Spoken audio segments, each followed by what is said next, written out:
Hey guys, welcome back to Gardening Young. Today is a very exciting day because today we're going to be starting our very first seeds. And I'm so excited. Today we're going to be starting some kale, some collards, some spinach, things like that to get ready for spring, and I'm so excited. So come along with me and let's start some seeds.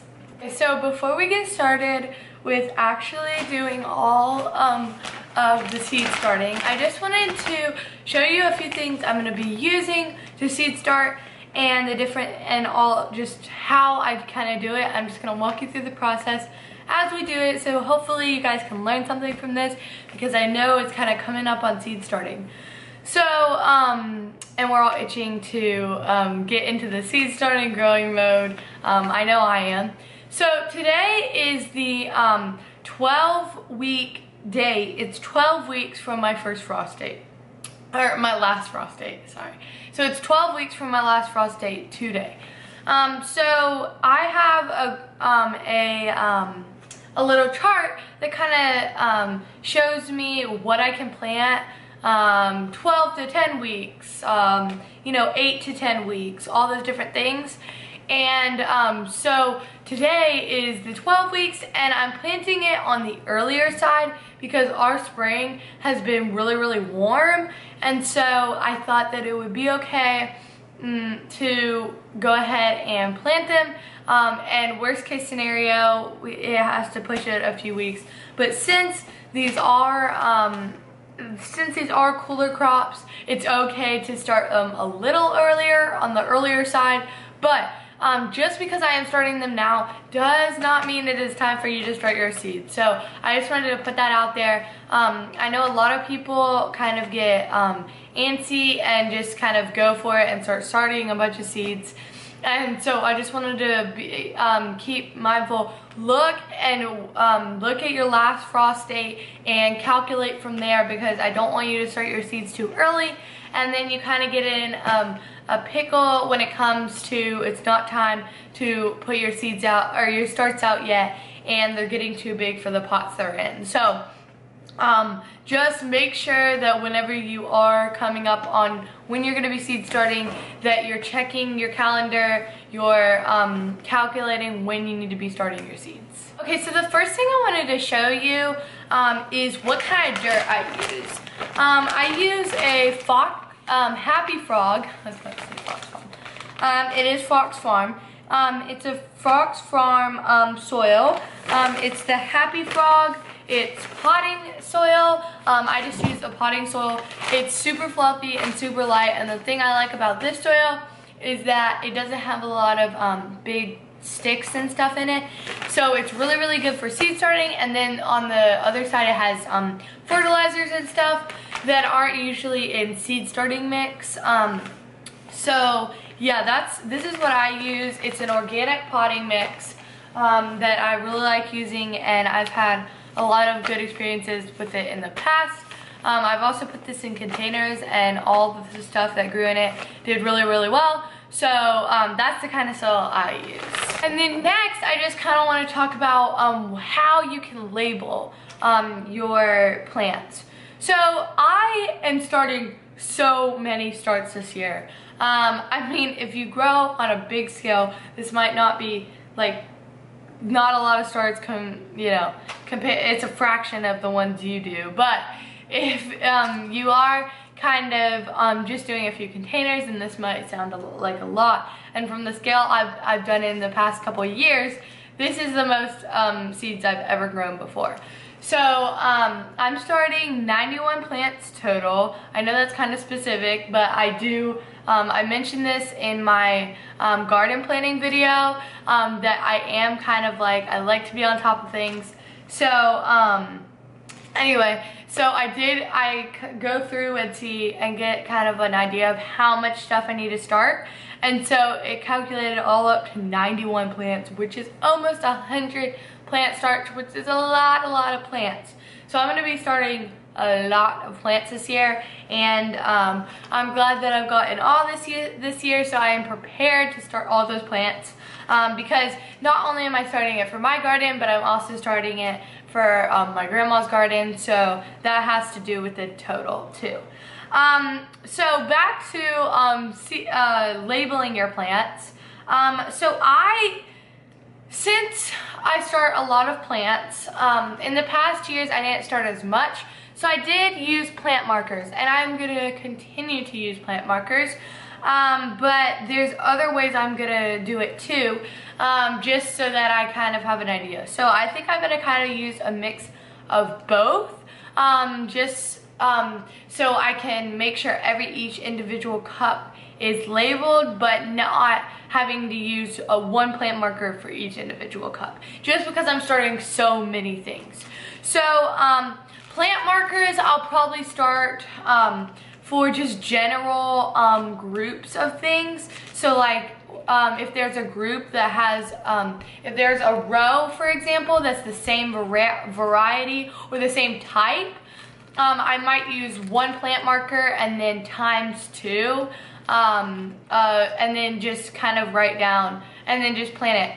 And then on each individual cup, I use just some masking tape. And what I do is I take the cup I'm using, I'll show you this.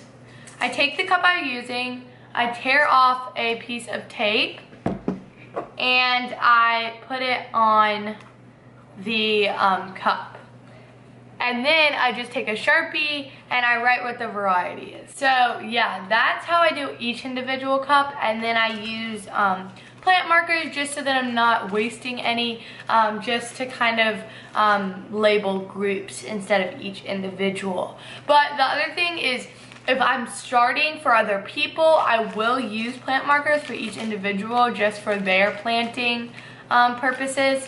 So like my grandma, all her plants, I will label each individual because she is gonna plant them all over the place. So she needs to be able to have those markers, and so that's what I do. But for my personal use, I don't use a plant marker for each individual cup because it just wastes plant markers. And I wanna try to save my plant markers as much as possible. Okay, so one of the things I like to do when I'm starting seeds is to pre-moisten the soil.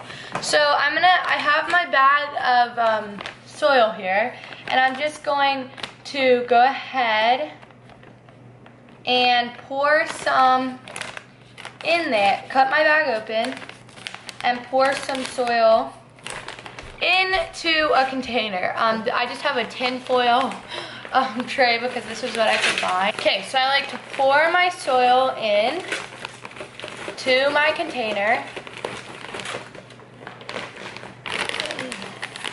Okay, then we're gonna take a container of water and just soak this in and mix it up. And all I want to get it is to kind of like a sponge consistency. I don't want it, or actually not a sponge consistency, like a kind of like a brownie mix consistency in a way. Just get it real good and wet, but you don't want it dripping wet. I'll show you what that looks like in a minute. Right, so this is like a good consistency. It's just kind of moist, and whenever I squeeze it, only a little bit of water is coming out of my hands. That's pretty much how you want to have it, really good and moist but not dripping wet. And if you get it too wet, that's okay, just add more soil, but that's kind of the way that I do it to get my soil pre-moistened.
So now that I've filled up all the ones that I want to fill up, it's funny how I was like talking to you guys all about how I'm starting so many seeds this year, and this is how much I fill up.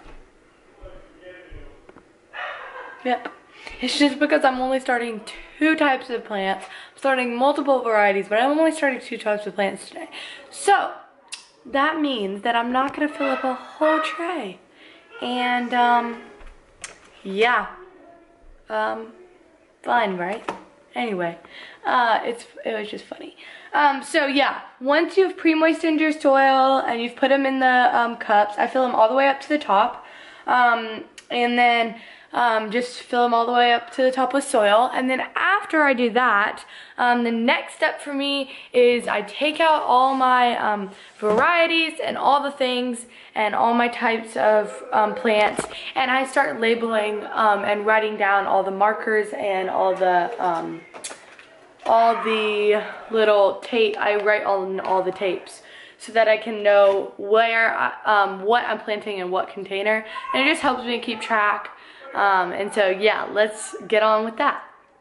So my battery died, so I wasn't able to show you me labeling everything, but now that it's done, I will go ahead and show you what I did.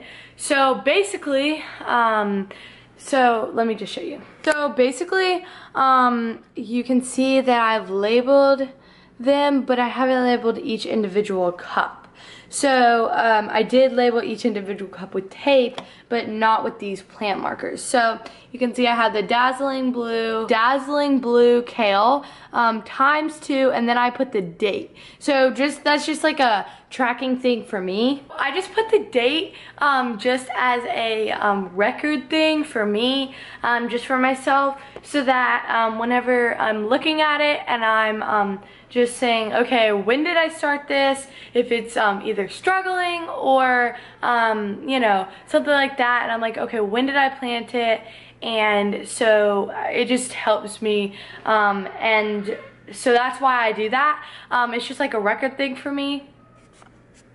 So I'll do ×2, and then I'll do it behind each of the cups that it is. So like I know that this dazzling blue kale is in these 2 cups, and continued, and then it's the same thing with these collards, but all three of these cups are collards, and then that's just kind of my systems. And then I'll label each individual cup with tape just in case it gets mixed up or something happens and I need to know what type it is, because it won't have a plant marker. So once I have everything set up, then I just go in and plant everything. Obviously this is not a hard process. You just get your seed packets and do it. This is one of my favorite things to do. I absolutely love seed starting, and it actually kind of gets me back into the gardening kind of mode in a way. So yeah, I love seed starting. Yeah. So I go ahead and put about two seeds per cup, just to make sure I have at least 1 come up. So that's the thing that I do. And usually I have both come up, and then once they both come up, I will thin them out. Since these seeds are super tiny, I usually will just make an indentation, just like that, super easy, and then drop the 2 seeds in. As you can see, I'm just going like that. I'm not sticking my finger in really deep. And then just planting the 2.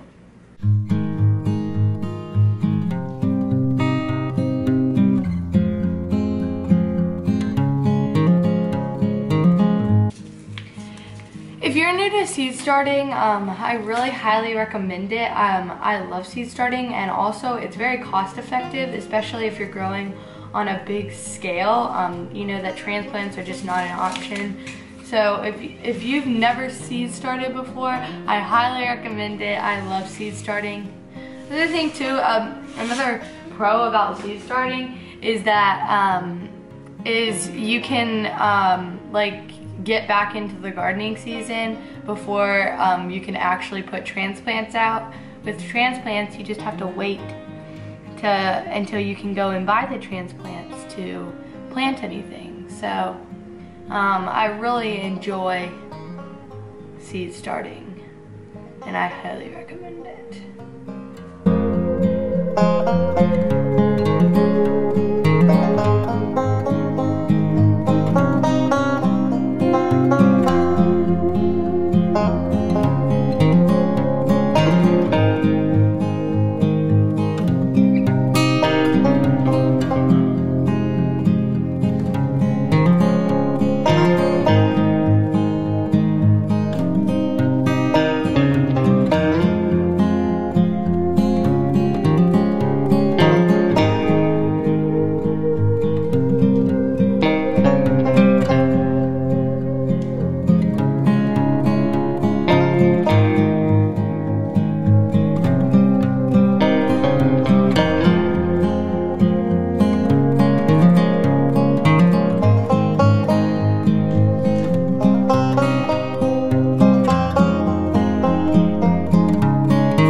When you're starting seeds, if you do choose to use potting mix, a lot of times in potting mix you will have big chunks like this that sometimes you'll find. So just as you go through, you can just pick those chunks out, or you can sift it.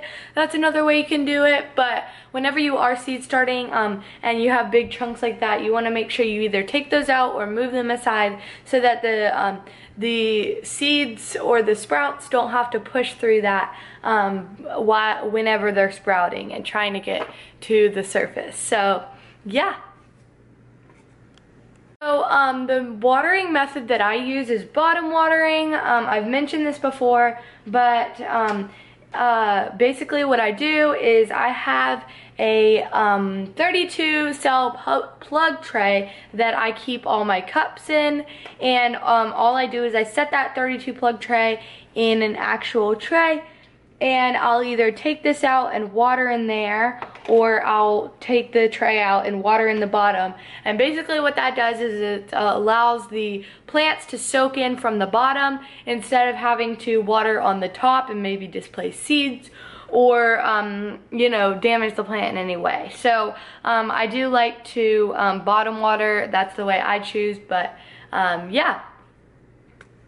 Okay, so I hope you guys enjoyed this video and you guys learned something today. I hope you guys are excited for this growing season and already going ahead and making your plans. And I'll see you next time. Bye.